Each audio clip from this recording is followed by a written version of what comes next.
Hello everyone, welcome to my haggis project. This is the first time that I've ever attempted to make a haggis, and I have to say that it was quite an ordeal chatting with my butcher, but he finally came good with the ingredients that I needed. So we've got a half of a lamb's heart here, we've got a lung, and we've got the liver. We've also got some ground beef, minced beef. It looks a bit grey at the moment, doesn't look very attractive. This is because I have cooked it. It had to poach for about 2 hours, very, very slowly to get it cooked. Now the next phase is to put it all together and try to squeeze it through this ox intestine.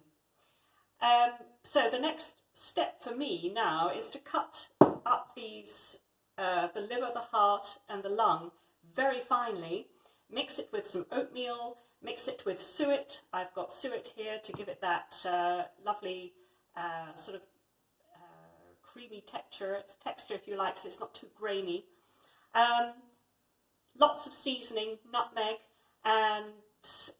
and then once it's in the intestine, we can poach it again for another 2 hours. An anecdote that is quite interesting is that my grandmother used to make stuffed lamb's heart for her husband, for my grandfather. Apparently it was a delicacy, he really enjoyed it. Now I've diced up the heart, as you can see, and I've cut through the lung, and as you can see here, there is still a little bit of windpipe in there, so we don't really want that. That's like gristle. So I'm going to cut that. It's all new to me. I don't know what these things are. I'll just get rid of that bit of gristle there because I don't think that's going to be very pleasant once that is cooked. A little bit hard. So we'll just carry on dicing the lung. Very smooth. It's very similar to liver, I would imagine. I like liver, I enjoy liver. The liver has to be grated, so I'm going to break the liver off and just grate it in a very rough way. It doesn't have to be too fine, but it'll be fine enough, hopefully, to get through the intestine. Or the bung, as it's called. Officially, it's called an ox bung. As I said, I've never done this before. This is my first attempt, so I'm very curious to see how it's going to turn out. Now, having done all that, we put it all into a large bowl. So, all of that.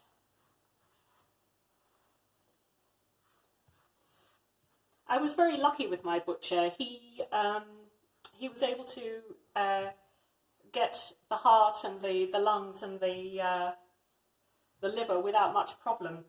But I know that not in every country is it possible. Countries have got rules and regulations about what they call offal, so it's not always possible to get the right ingredients, and you may have to use something else. But I was very fortunate. My butcher is quite willing to go the mile for me. Now I've just put all the ingredients, nearly all the ingredients together.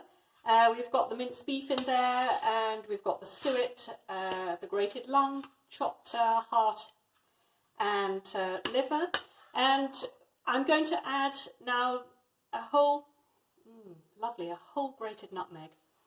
I've grated it myself. I haven't bought a packet of ground nutmeg. It's so much fresher when you grate it yourself.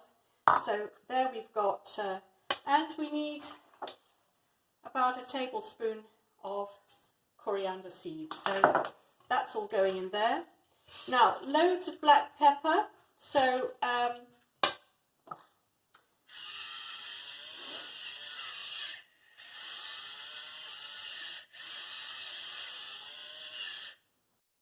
and last but not least, we're going to have a generous helping of sea salt.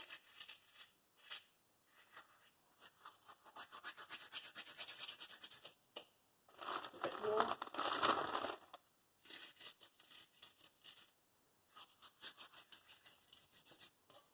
And mix that all together.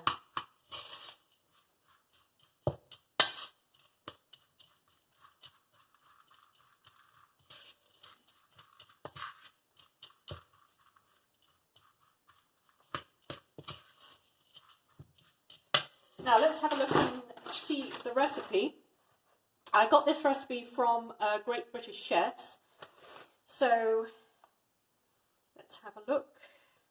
I need the oatmeal. I have forgotten to put the oatmeal in. So I'm only doing half of the amount on the recipe here.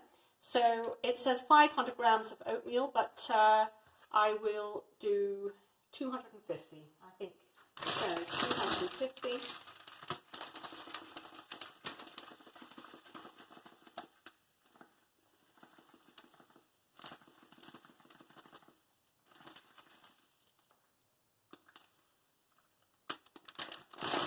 It.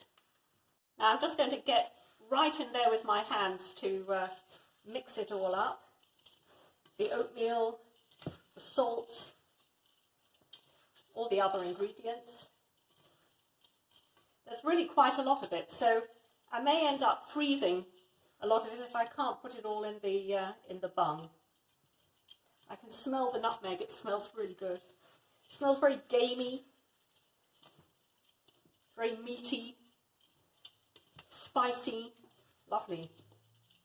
Now I've got some stock here which I made earlier from it's the poaching water really, from the heart, the lung and the liver, and that's been reduced. And now I really only need about 300 millilitres, so I'm just going to pour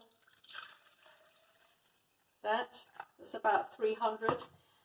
It's not an awful lot, but again I've halved the recipe, so I don't need as much as it says. So I need to make up, I need to make it up with some water to about 500 millilitres. Now I mix the liquid into the oat mixture. Let's see how. I don't really notice much of a difference yet, but of course it's all got to bind together, and it mustn't be too dry. So I think it's a question of getting the right amount of liquid so that it doesn't dry out, but that's not too wet either. Now the next stage is to test it out. And apparently we can fry a little bit in a frying pan and then see how that tastes before we put it into the intestines. Because once we put it into the intestines, we won't be able to taste it anymore. We won't know how what the end result will be.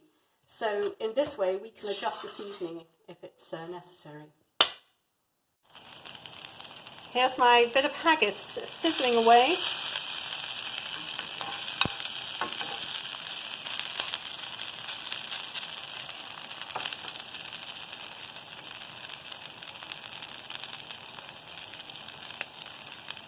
Looking good at the moment. I guess I'll have to turn it over so that it's brown on both sides. Now just flip the haggis over, or the haggis ingredients, it's not really a haggis yet. And it looks very golden brown on the outside, so pleased with that, pleased with the way it looks. The proof of the pudding, as they say, is in the eating, so when that's done we'll take a little taste. Here goes.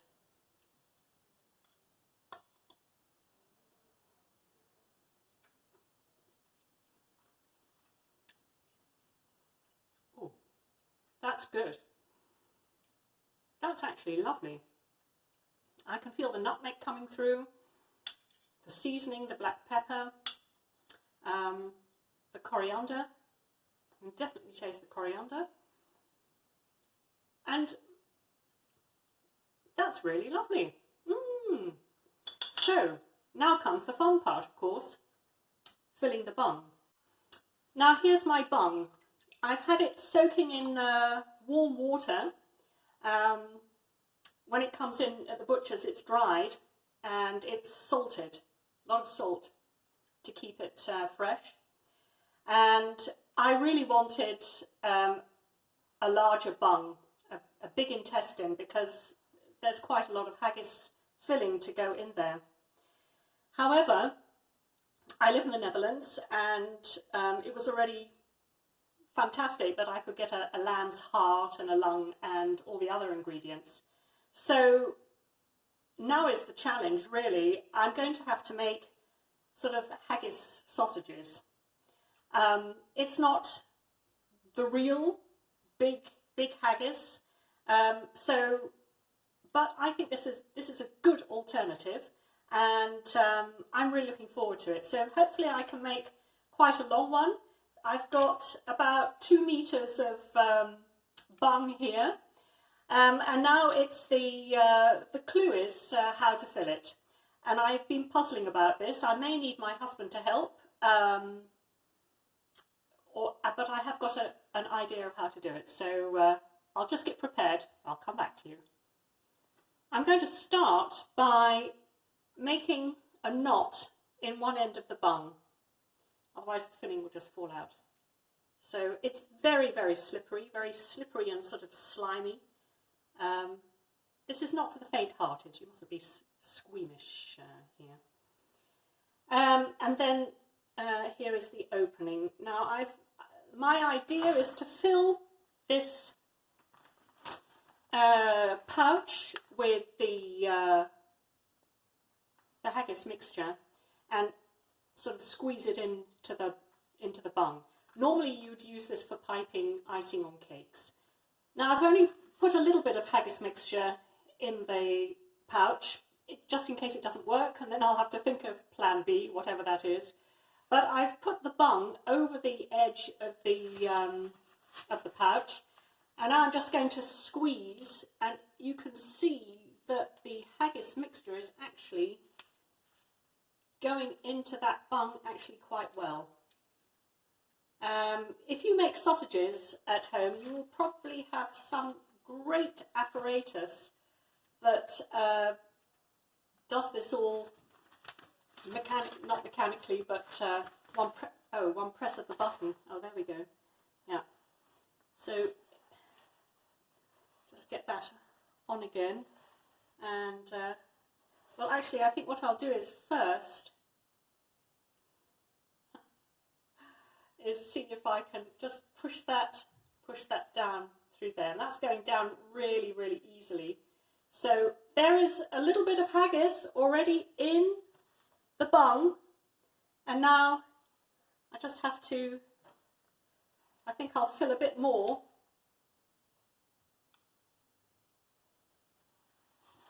I'll fill the pouch a bit more and carry on, see how I get on. Now you can see it's already starting to take shape as far as haggis sausages are concerned. I'm satisfied with this. I'm going to carry on. I think I've got another 1.5 meters to go. Wish me luck. Now I think I'm satisfied with this at the moment as it is.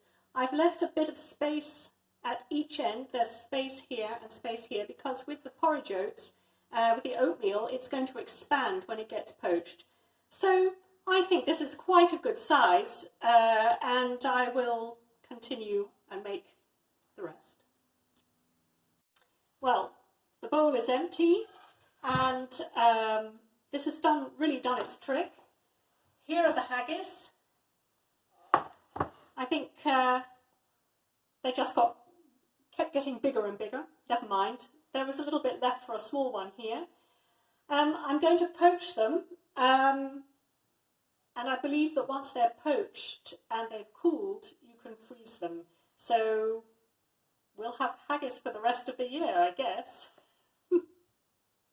Right, I've got a needle. It's very fine. So I'm just going to prick.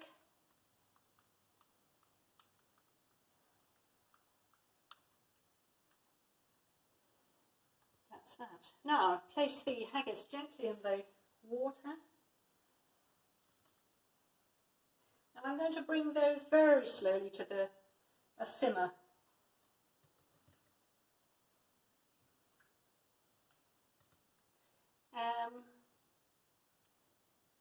Was this the one I stabbed with a knife? So we're going to put that in on a very low flame.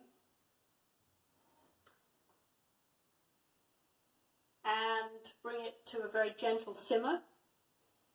2 hours later, we should have our cooked haggis. So here's my haggis, or the haggis sausages, I should say, not looking as round and bouncy as it should, but I'm satisfied with my first attempt, and they're going to be brought to a very low simmer and bubble away gently for about 2 hours. So this is the finished haggis. As you can see, we're one short. Well, it burst in the saucepan, and you can see that the fourth one is also very much reduced. If we have a look here, we can see that there is some haggis that has burst in the water. This isn't too much of a problem. I'll just have to fish it out, but this can happen. However, I'm very, very pleased with the result, and the proof of the pudding is in the eating. So Monday, we shall warm these up and break them open with a dram of whiskey.